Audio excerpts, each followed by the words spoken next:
What's up, YouTube? Today I'll be doing a deck profile for Hieratic Dragons. This is a bit of a fast-paced, more emphasis on the OTK build. So let's get started. First off, you have 3 Sue. Obviously, probably the second most important card in the deck, other than Atum himself. Lets you destroy back row, and it's a free special summon. Next up, we run 3 Tefnuit. Usually it's free special summon, and the way this deck runs is really ideally go first, set a couple back row, in turn, and next turn special, and push for game. Works really well, and it's actually pretty consistent, and you'll see why later in the video. Next, Triple Asset. Probably the most important of them all because he has no cost for summoning him other than lowering his attack, which, let's all be honest, doesn't really matter because you're just going to tribute him as special and get the normal dragon on the field. Next, I play 3 Neptets. I choose to play 3 Neptets because, as you'll see later in the video, I play 1 Curse of Dragon, and it allows me to go into Tyrus and Adrius, and it also just gives me a free special summon and a free tribute for that turn. So that's why I play 3 Neptet, and it actually is a lot faster, and more monsters in the deck, more chances of getting hieratic monsters, good stuff. Next, obviously, 3 Darkest Metal Dragons. Contrary to what people say, never dead. This card is never dead, ever. Never. And 3 is amazing, because you're going to get at least 2 out in Atum, and if you have 1 in hand, when you pull out 2 from Atum, banishing 1 that you've already used to summon means game, because 2 Gaia Dragoons and a Darkness is exactly 8,000. That's game. Happens all the time. It's a great, great card for this deck, and 3, there's no reason why you wouldn't be playing 3. Not like you need many more monsters. Next, for the vanillas, we have Wattail, Luster, and Curse of Dragon. Like I said, I run the Curse of Dragon because I go for Tyrus and Adrius if you have to, and it gives you more of an excuse to run 3 Neptets, and it's not as much of a dead card as if you were not to play Curse of Dragon. And for my random little tech choice, I run 1 Gores, because it really is more of a stall until you get your OTK. It usually lasts between you get the OTK on the first turn that you summon your Hieratics. So Gores is just a good, first turn, draw Gores, set back row, in turn, activate back row, and if they hit you directly, you get Gores out on them. So, it's just a great support card, and I feel like it works really well in the deck. So that's it for the monsters. Next, obviously, going to be running Triple Convocation. Why would you not be running Triple Convocation in this deck? Hieratic deck, and it's a search card. Triple MST. Great, great card. Love that it's at 3. Mystical Space Typhoon, a lifesaver. Next, a little bit of tech choice that I like to run. I run 3 Lances because basically it's a little bit better than MST in some aspects, and then again, it's not, but it does protect you. Just say you were to summon Tefnuit, special summon Tefnuit, and they bottomless. You can Lance from hand, and also you can Lance in battle phase, lower the attack of their monsters if you want to get over stuff. If your Gaia Dragoons aren't quite strong enough to get over, like a Grapha with the Dark World, gates the Dark World in the field, you can get over all that stuff. So very, very nice card.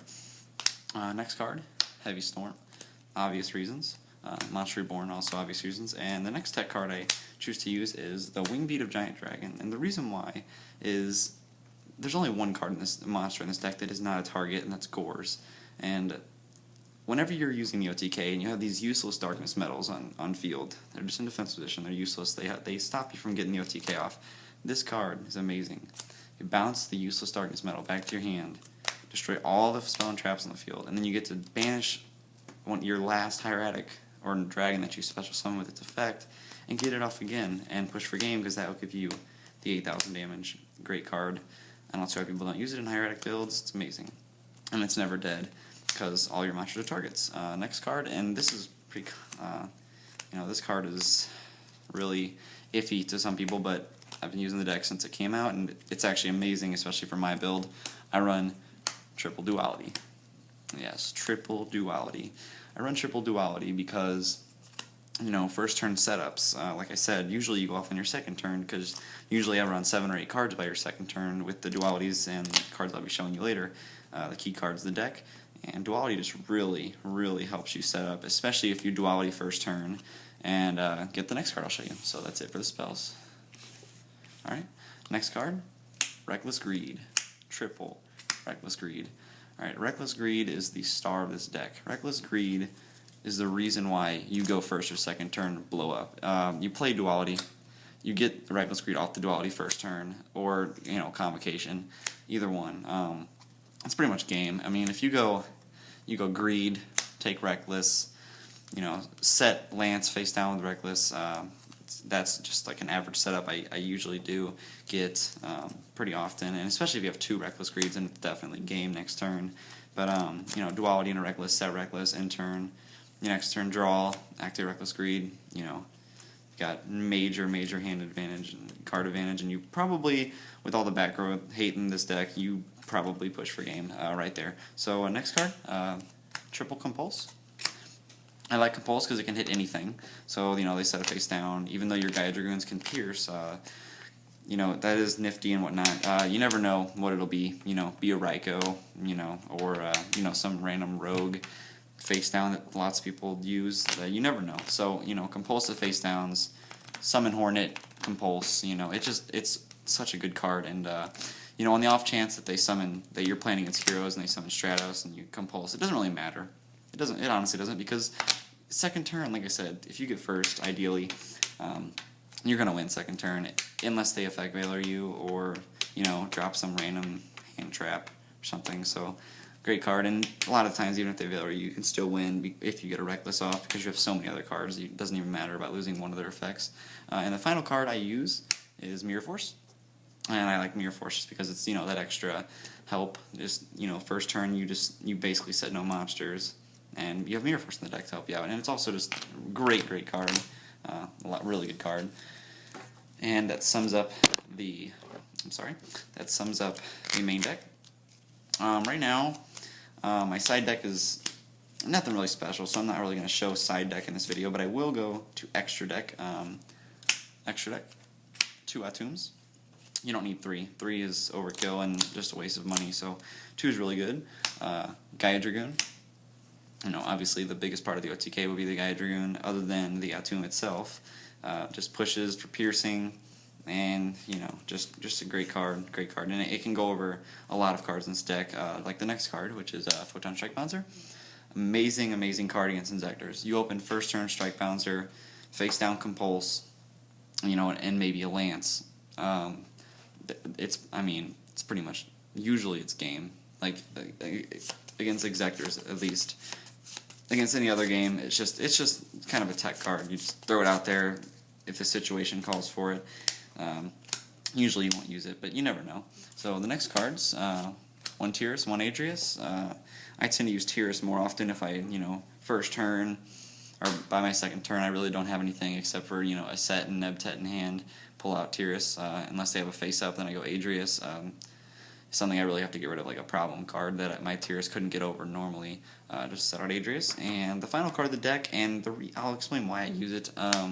Number 25, Force Focus. The only reason why I use this card is because of Grapha. And it might just be my locals or my experiences, but every time I am at a tournament and I play Dark Worlds, I have this, they have a Grapha on field, just like any Dark World deck would, and run into the problem where I don't have a 2800 attack monster to get over it, and Force Focus is just a really 6-star, easy 6-star, 2800, and it's got a nice effect. I mean, you don't really use the effect, it's just really to get over that Grapha, push for game, and it's just a really helpful card. And that would finish up the deck profile. Please subscribe, like, comment, all that good stuff if you could. That'd be greatly appreciated. And hopefully if I get enough likes on this video, a couple subscribers, I'll continue to put up more deck profiles. Going to be doing a revamped 6 Samurai deck whenever the new structure deck comes out, and I will also be doing deck profiles for troll decks such as Chamberns and Final Countdowns. Even though I don't use them I do have the cards necessary for them, so I will be doing deck profiles for those. And also I have a updated Chaos Dragons deck. It's a little bit different than what you see at YCS's, but it's still very effective. So like, comment, subscribe, and thank you for your time. See ya.